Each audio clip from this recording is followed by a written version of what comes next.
You know who it is, the horror flick digger ditch Super 6 Big Mitch. And I'm kicking in those with all three O's. And I'm bringing 28s, 101s because we Vegas sons. It's the Chronicles. And you in the Meadowlands. Yeah, you in the desert, man. And you already know what made me. Yeah, I'm a desert baby. Boom! Hubba dub, scrub. Nah. Welcome to Vegas Chronicles with the whole Super 6 Big Mitch. And today, like any other day, you know what we do. Come on, man. You know what we do. We kick actual factuals. You know what I'm saying? Shout out to everybody that's been rocking with me. Shout out to everybody that's been rocking with my small platform, man. You know, we ain't gritty over here, man. We do it brick by brick over here, man. We ain't trying to build Rome overnight. We doing it brick by brick. But let's get right into it, man. Shout out to my cousin, man. My really chill Will from the View. Enjoyed the conversation we had on the phone, man.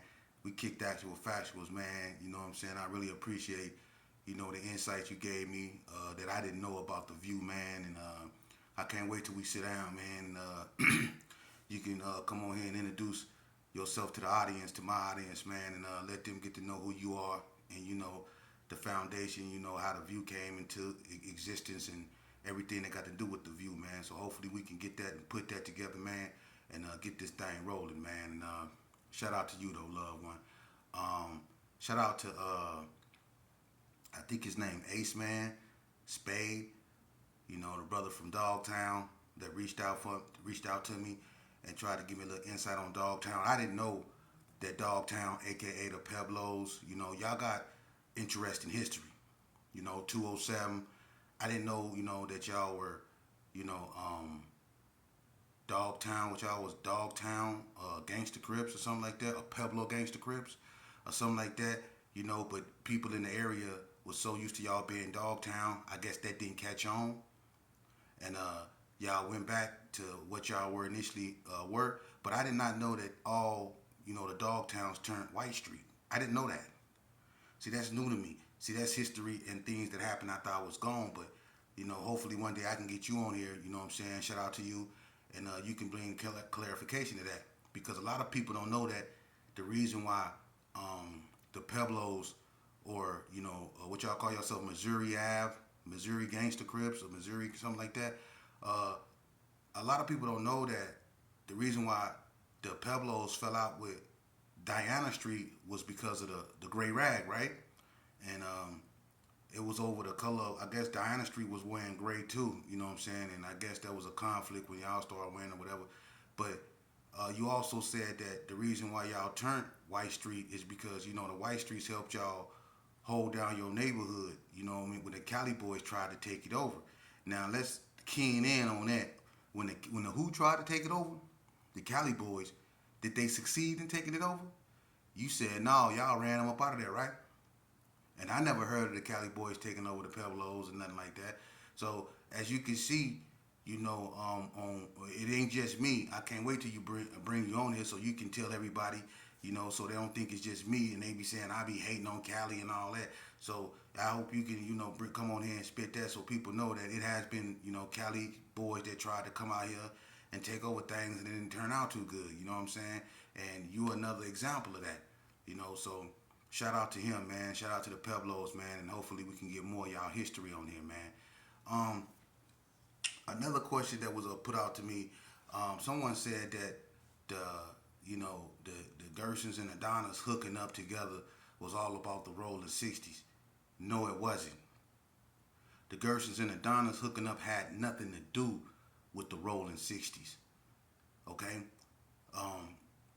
It had to do more with family relations. That's why they clicked up. The rolling 60s and the Donna Streets had a issue. And the Gersons and the West Coast Bloods had an issue. Now, normally and expectively, when two allies come together, normally they enemies become, our enemies, and our enemies become their enemies. But the Gerson didn't look at the 60s like the Donnas did, because I'm gonna be honest with you. During that time, the Donnas and the Six Souls was at war, especially when the 60s was still in Crip City. When the Donnas used to come through, I'm going to tell you something. A lot of Six Souls, like Money Munn, he stayed in Cary Arm on West Street. Money Munn stayed on West Street And Anthony Webb stayed in back of Money Mun from Rolling 60s. Money Mun mama stayed on West Street. Romeo stayed a couple doors down from Money Mun on West Street with my ex homegirl, my homegirl, Dana Dane. You know, they stayed a couple doors down. Money Mun stayed on the end. So it was 6 souls still in carry arms. Milo was going with Tasha. Tasha was a female 6, so they all stayed on West Street. She stayed in the middle between Money Mun and Romeo. Wolf Daughter. They used to be all through there. Big Nutty from 6 O's used to be all through there. So the 6 O's wasn't, and the Gershons used to still see each other, and the Gershons didn't look at the 6 O's. It's like they looked at the West Coast Bloods. The Gershons was really focused on the West Coast Bloods because of what happened to L. See, L was a beloved member of the Gershon. So the Gershon was really hurt when he passed. They was really fixated on West Coast. They wasn't fixated on the 60s. The Donnas was because of their loss. You see? The Donnas was really on the 60s helmets, and they was going at it, and we was going back and forth with the West Coast Bloods, but the 60s and the Gershons weren't warring like the Donnas in the 60s was at that time. And the Donnas was more focused on the 60s than anybody. They wasn't focused on the coast like that. They went and put in work on the coast, but not like they was putting in work on the 60s.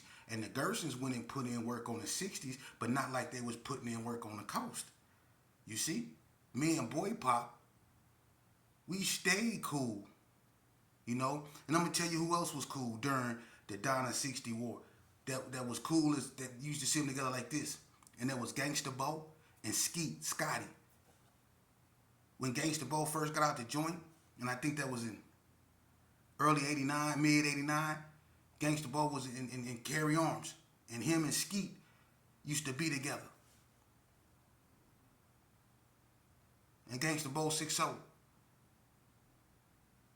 But he was around there with Gershons and stuff like that, intermingling with Gershons. While the Donnas was at war with them, so it wasn't like that. So that's a false statement. When the Donna Streets and the Gershons came together, it wasn't about just the 6-0s, bro. Nah, that's false.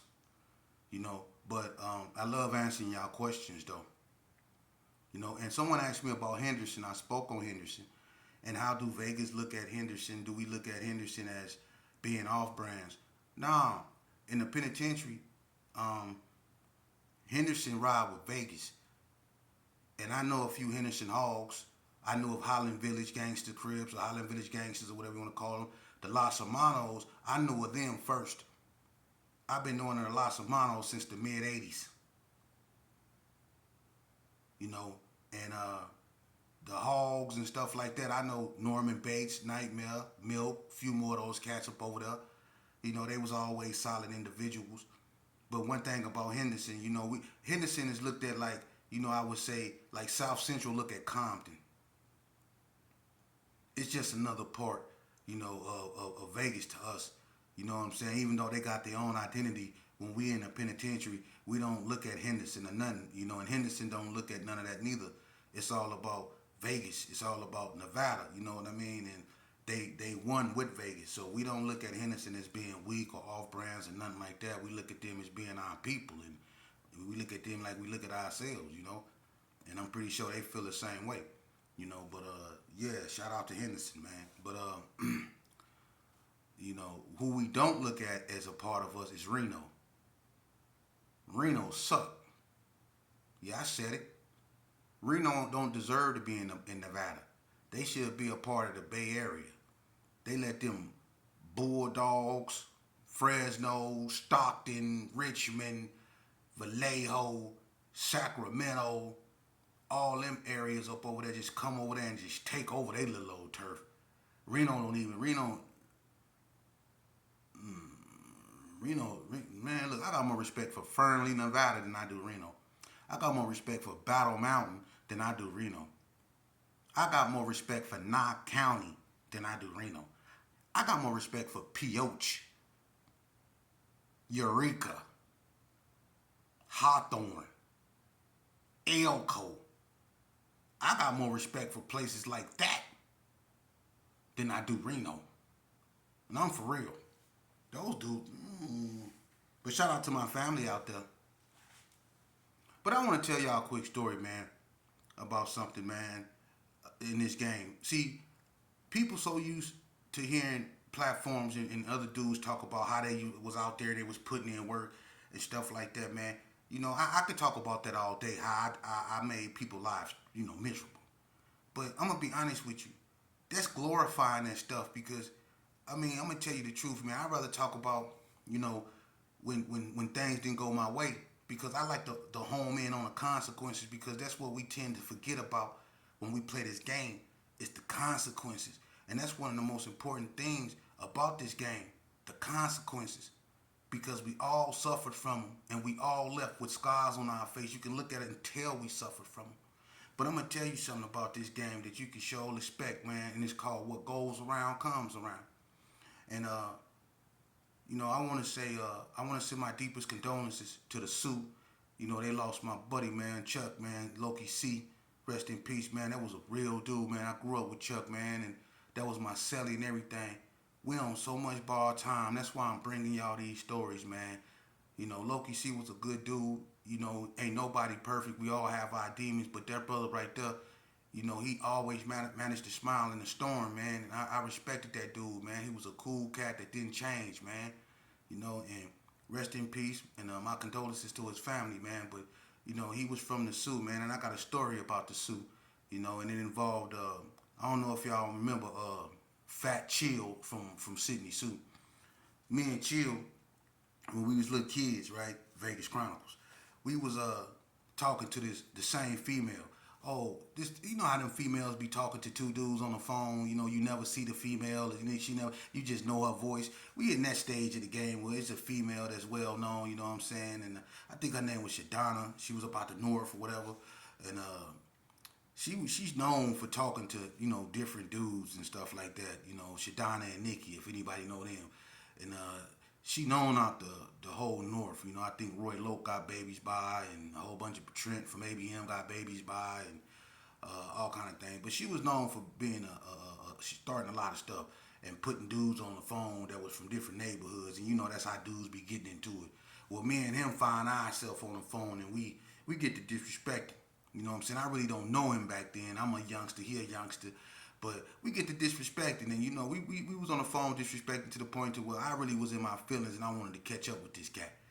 I ain't really had, no beef with the Sioux like that during that time. I was really basically, warring with the coast and stuff like that, and what was going on around there, and there was no issues with the Sioux. But when me and this dude got in an argument, I was hell bent on catching this cat, right? And one night it was me, Short Dog, and Hard Tackle. We was coming from Carry Arms, and we was going up there to Frank Hawkins when he had the Ricky Quick, and we went up to the store one day, and we went around the thing. Now I didn't know Hard Tackle knew Chill. They've been knowing each other. So when we go around the gate to go in, to the store, Chill was at the gas pump. I ain't even see him. Hard Tackle seen him, and Hard Tackle said, "Fat ass Chill," right? And I look. I say, "What Chill is that?" He said, "Chill from Sydney Sioux." And I knew who it was, right? And he kind of looked kind of spooked. And I think he knew who I was. But the way he was looking, he kind of looked like he wanted to get back in the car. But, he was like scratching his head. You know what I'm saying? But he looked guilty. So I had a thing on me. I went up over there. I said, yeah, you remember me? I'm grinning because he know I caught him. And I'm giving him that look like, don't go toward that car. I was like, you remember me? Remember all that woo-woo you was talking on the phone?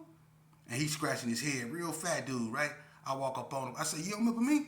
Huh? And I tell him who I was. And he said, I know who you is. I said, yeah, I know. And I pulled that thing out and I slapped him with it. Bow! Gave him a good one, right? And Hard Tackle grabbed me like, well, what you doing? I moved Hard Tackle out the way and gave him another one. Bow! Slapped him in the face, and I was looking at him like this. Put your hands down. I want him to put his hands down. I want him to feel it. Put your hands down and let it hurt. Put it down. Put your hands down. You know how when you hit a person, you get them good with the tip of the gat? When you get them with that barrel part on that tip of that head, bow! Don't touch it. Let it hurt. Put your hands down. Look, I had that thing on. I gave him about 4 or 5 good ones until they started screaming in the parking lot, right? You know what I'm saying? I got them good. I got them good enough to where I felt satisfied. I ain't have to, you know what I'm saying, take it no further than that, right? So I slapped him up real good, you know what I'm saying, and we get on up out of there. I'm feeling good about myself, you know what I'm saying? I caught him slipping, you know. I couldn't wait to get on the phone and tell her what I did, you know, the female, right? So about a month and a half later, me and Bread got a female staying Sydney suit, right? Named Tessa. And Tisa. And she up out the G's, but he got a baby girl by her now. I think named Anastasia. And we went up over there one day, man. And I ain't used to like going in her house or nothing like that, so I always sat in the car. She stayed in them apartments over there in the suit. So I was sitting in the car, man, and we was parked on a front, like, and I'm kicked back, right? And I got the window rolled down. I'm in the car. I'm listening to So What You Saying? Boom, boom, boom, boom, boom. I ain't gonna never forget that because I was rocking. Boom, boom, boom, boom, boom, boom. Boom, boom, boom, boom, boom. The boy, yeah. We back to work. I took time off. All the rappers got jerked due to the fact they whacking they track. Had to go back and stack because they lack the ingredients. EPMD, not scratch with that. Yo, I'm the hip hopper. I was knocking that, right? Boom, boom, boom, boom. Man, two dudes walked up, right? I noticed one of them off the top. It was Goldie, right? So when I see Goldie, I'm trying not to make eye contact, right? But me and Goldie had issues because my next door neighbor, a female, her name was Tanya, him and one of my other, you know, homeboys got into it over her. And my homeboy ended up blowing on him, you know what I mean? And I got in and I blew on him too, you know what I'm saying? So we ended up getting at him, you know what I'm saying, over her, you know. So when he see me, I try not to make eye contact with this cat, right? So I'm looking, the music's still bumping, but I ain't bobbing my head like I was. It's boom, boom, boom, boom, boom, boom. I'm like this. Boom, boom, boom, boom, boom. He walked by me. He said, I'm trying to look at me. He said, that sheepdog, ugly ass. I was like, that's messed up. Not only did he say that, she said, that sheepdog, ugly ass. Hey, look. Hey, look. I'm sitting there looking like this. I don't want to make eye contact. But guess who behind him, though? Chill. Hey, look. When he said that sheepdog, ugly ass, look. All you seen was, he said, the way he said it, he said, shit, he couldn't get my name right? But look, he sounded like he said something else when he said my name, right? But he said my name, but the way he said it, and he pushed Goldie out the way, right? And you seen a fat arm just come in the car and hit me hard, and I'm all, bah! Hey, look, he fired on me in the car, man. And then, look, Goldie had a thing on him. Now the tables done turned. Now, look, every time Children fired on me, Goldie done slapped me with a pistol. Bow! Look, they whooping me out. Look, I'm on a passenger seat. I'm getting whooped out to EPMD, man. So what you saying? I'm getting, look, I'm Chill swinging. Boom, he hitting me. I'm trying to lean, going. I'm trying to stretch. They got my shirt. I'm trying to go over here in the driver's seat. I'm finna come up all my clothes if I need to. Because I'm talking about, look, they giving me the business. I'm trying to get over there. Chill say, come here. And look, he pulled me back over there on the passenger side, look. And Goldie got to working me. Hey, look, they pistol whooped her. And it was some females out there, man, and I don't know who they is, but bless they soul, because they got to leave that boy alone. But by that time, they didn't slap me to sleep. The females got to holler, leave that boy alone. They was slapping. I wanted to start screaming, Brad, Brad. But they had me slumped up in there. Look, when he come back, they didn't already done their damage. They didn't slap me to sleep. Look, I'm in the car like this. I got blood clots and all kind of unusual things sticking out my forehead, man. Right? Brad get in the car. I guess he went up in there, and him and the girl was in there doing, you know. So he come back in a state of euphoria. He leaning all in the seat like this. Look, I'm sitting over there, and it's dark outside. So I guess he can't see me. I'm dark-skinned, you know what I'm saying? But if he just take a good look at me, he can see my curl and the plaits I had. They wasn't looking right. And my face was like, I'm sitting there like this, just rocking back and forth. He leaning back against the seat. You know what I'm saying? He don't even know. I just got brutalized up in here. Then he pulled off. He don't even know I'm whooped. And when he pulled off, and that air hit that knot, you know how when the car pull off, In the air, hit your man. In the air, got to hitting them knots. I got the, and that guy he looked. He parked the. He looked at me. He he stopped in the middle of the street and said, "What happened to you, man? Look, if you don't give me the UMC, boy, if you don't give me, if you don't give me the UMC, look, they pistol whoop. What goes around comes around. You see, that's how the game played. What goes around comes around. I called him, he called me. That's how the game go, man. You know, and it could have been uglier than that because I ain't had nothing on me. That could have went south. Just like when I called him, it could have went south. The moral of the story, don't play this game. That's how you nullify all that. Don't play this game. And you know, I just want to say this right here, man. If you got a mother, right? I want you to really think about something, man. One of the most precious things that God gave you other than life. And if you have children, of course the children. But one of the most precious things that stands alone and can't nobody take her place is mama. If you lucky enough to still have your mama, honor her, man. Look, because the day when you don't hear her voice, it's going to tear you apart. It's people that still torn and don't know what to do. And that's a void that would never be able to be filled, man. If you lucky enough to still hear your mother's voice, cherish it. If she yelling at you, listen. She yelling because she love you. Listen to her. If your mama seem like she getting on your nerves, she getting on your nerves because she love you. Listen to what she's saying. Because when you don't hear her voice no more, it's going to tear you up. I had a relative that was, you know, I ain't going to even put it out there, but he had to bury his grandfather. And it was people that wasn't around when he was sick that started coming around after he passed. And he was so mad and so angry because he was like, what was y'all at when he was here? What was y'all at when he was, you know, he needed someone to take out the trash? What was y'all at when this here was going on? Y'all wasn't here. But now all of a sudden he gone and y'all want to come around and y'all want to call me and ask me all these different questions. I felt him. So that's why I be saying, man, don't take your mother, don't take any of your parents for granted, but don't take your mother for granted, man. Don't listen to her. If you got time on your hands, spend it with her. Quit giving your homeboys all your attention. It seems like the only time we give our mothers attention is when we in trouble. Then we want to listen to everything she say. When you in jail, that conversation with your mama that you have on the phone, especially when you in that holding cell, when you in that holding cell and all them thoughts going through your mind, if you looking at serious charges and you in there with other people looking at serious charges and you in that filthy room around people that don't smell too good and you only got one phone and y'all fighting over that, see, you listen to your mama really intently then. Or if you got a baby mama, she's still a mama. You listen to them intently then.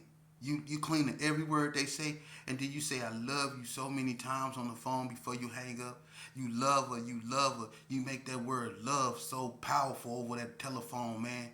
And when she said back the way you feel, some of y'all be crying. I didn't heard and watch some of y'all so-called hardcore gangbangers break down on the phone, man, talking to your girl because she was checking you on how she was trying to tell you not to do this and not to do that, and you be on the phone. I know.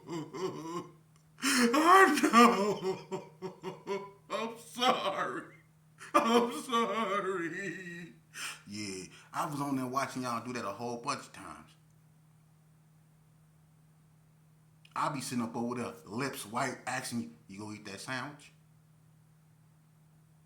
You on the phone. I'm so sorry. I know. Go, Bucky Buchanan. Go, Bucky. Go, Bucky. Yeah, y'all used to be on the phone doing that, man. Am I lying? Am I lying? Call Bucky Buchanan, rest his soul. Yeah. So youngsters, I don't know what y'all think y'all out here doing, but I'm gonna tell you this right here. I might not be able to tell you how everything started. Nah. But I can best I can tell you this here probably better than anybody. I can tell you how it's gonna end.